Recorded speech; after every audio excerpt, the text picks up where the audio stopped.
Hi, my name is Venus O'Hara and welcome to another video.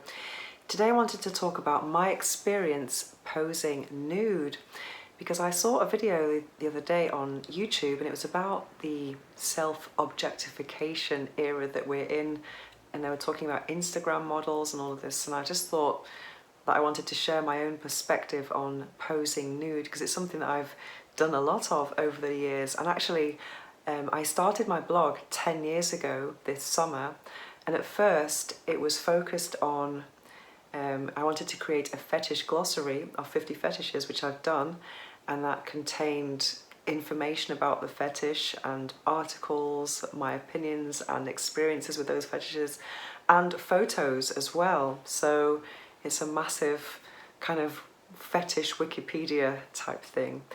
And so at first I was doing lots and lots and lots of photos, and my main focus was on non-explicit fetish photography. So everything was provocative or sexual, but maybe not explicit. I did some nude photography, but it was never my main focus, and everything was more insinuated. Let's say I never showed my genitalia.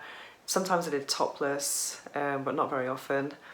And then everything might have been an artistic nude from time to time. But for me, that wasn't the most interesting part of fetish modeling. I really liked the idea of using the sole of your foot or a blindfold and making that part of an erotic narrative in photo form. So that was my objective as a fetish model, because I was also like the art director of the sessions, the photo sessions that I did, and I really loved using myself as an artistic medium, really, to share my fetish perspective with the world. But also it was also a statement about natural beauty, because I think if you look at the TV now, or the media, or even social media, it's become a lot more extreme recently, but everything is a lie. For example, everything in a magazine, there's an obsession even before you get to the editing stage. A lot of people are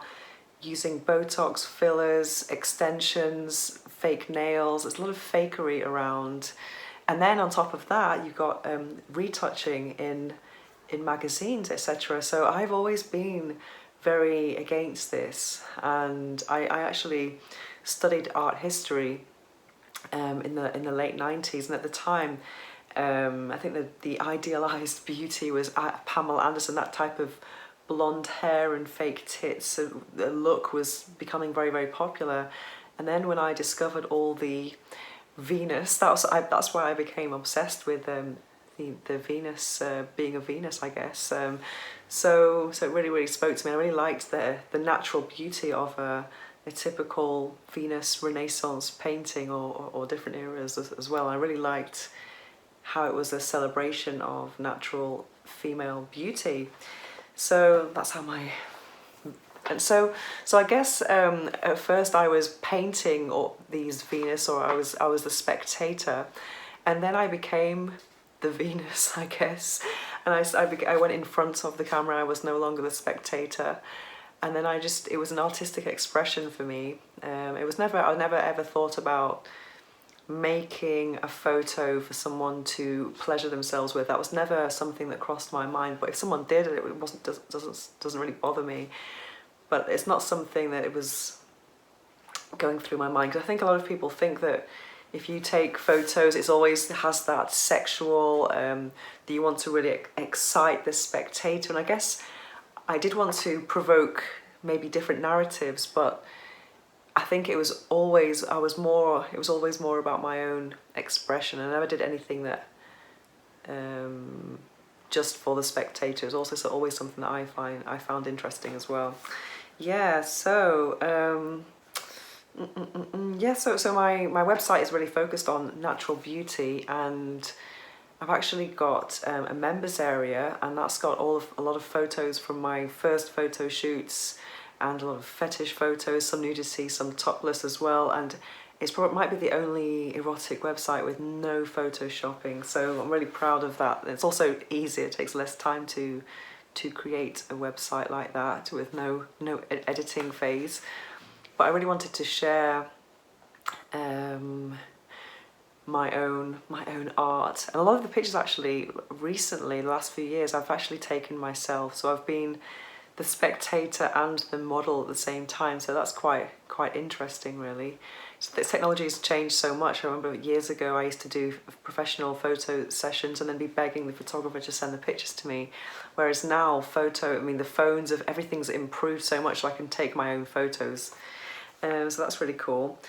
And I wanted to talk about as well the self-objectification and feminism, really, because a couple of times over my career I've clashed with feminazis, or don't really share the view that I'm doing a disservice to women by showing my body in a sexual way. So nudity and feminism, some people think they might not be compatible, but I don't like this idea of someone telling me how I should express myself with my body. I think that is not about feminism. I think a true feminist supports the decisions of other women. I think that's how I see it anyway. I know that sometimes I haven't really had any issues that so much, but because for me, I guess with my photography, I'm really focused on the showing the truth, the natural side. So I guess I hope people can see that as well. Okay, yeah, and then, but even though I wanted to, show my natural side and have no retouching, because I haven't had any cosmetic surgery, no fillers or anything.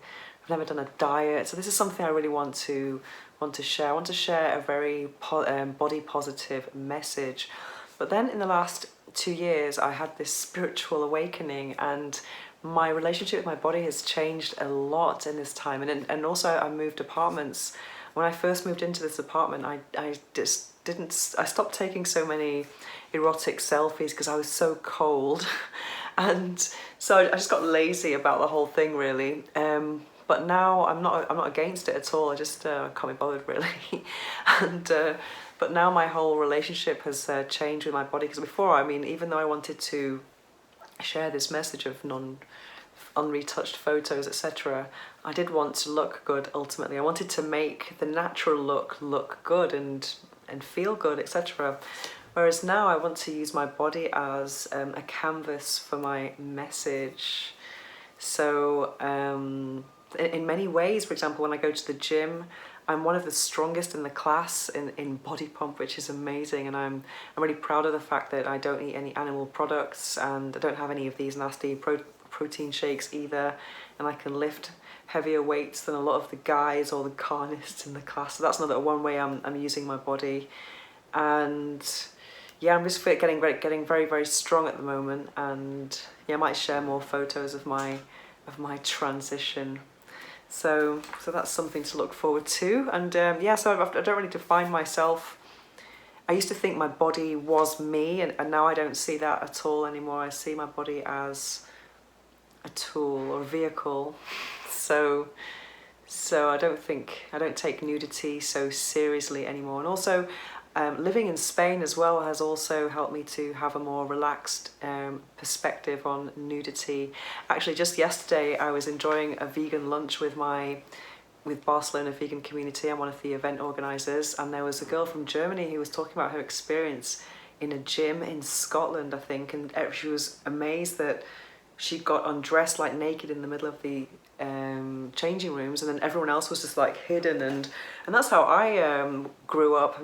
That's how it was where I grew up. Might be, if I went to a swimming pool, etc., there might have been one person who let it all hang out, but most people were very discreet. I never saw my best friends naked growing up. That wasn't a normal thing at all. Whereas now here in Spain, I've got the beach at the end of the road. This nudity or seeing skin on show is not such a big deal, and I think you become desensitized to it. And if you go to the beach just trying to hide yourself, you're going to attract more attention, the unwanted attention. So yeah, I think that's definitely influenced my relationship with my body and nudity. And what else? Oh yeah, also I was on the front cover of this magazine called Interview. I was on the front cover twice naked, and it was such an amazing experience. and it was an interview that it's a magazine that doesn't exist anymore. I think it closed down a year ago, and it used to have it was like a tabloid in magazine form. So it had a lot of current affairs, politics, scandals, and on the front cover there was always someone famous and naked. So it was always like, oh, it's someone who didn't usually show themselves naked. So it was a really big deal when there was a different cover girl every week. So I did that twice, and it was an amazing experience. And the first time I did it was really well paid. So exploited, absolutely not. It was my best paid job ever. I mean, I was earning by the hour what most people would earn in a month. So definitely not exploited. And yeah, so, and also that was in 2011, and when it was published, it was one of the best days of my life, really. Just getting up in the morning and going to the newsstands and asking for 3 copies, and yeah, I'm the girl on the cover. It was so cool. And at the time as well, I actually gained a lot of female followers here in Spain who were really happy to see a girl with natural breasts on the front covers. Because I think I would say back then, I think the fake tit thing was probably more visible than it is now. I think now there's lots of maybe I think people are more into bums now. So yeah, that was an incredible experience, and that might be it. So I want to continue taking nude photos and showing. I want to be an icon for anti-aging, the natural way, and plant-based, and no diets and all of that. So that's something I would like to use my body for, because I think it's a good way to spread a natural living message. Yeah, so self-objectification maybe, but not always a bad thing in my book. Hope you've enjoyed this video, and see you next time.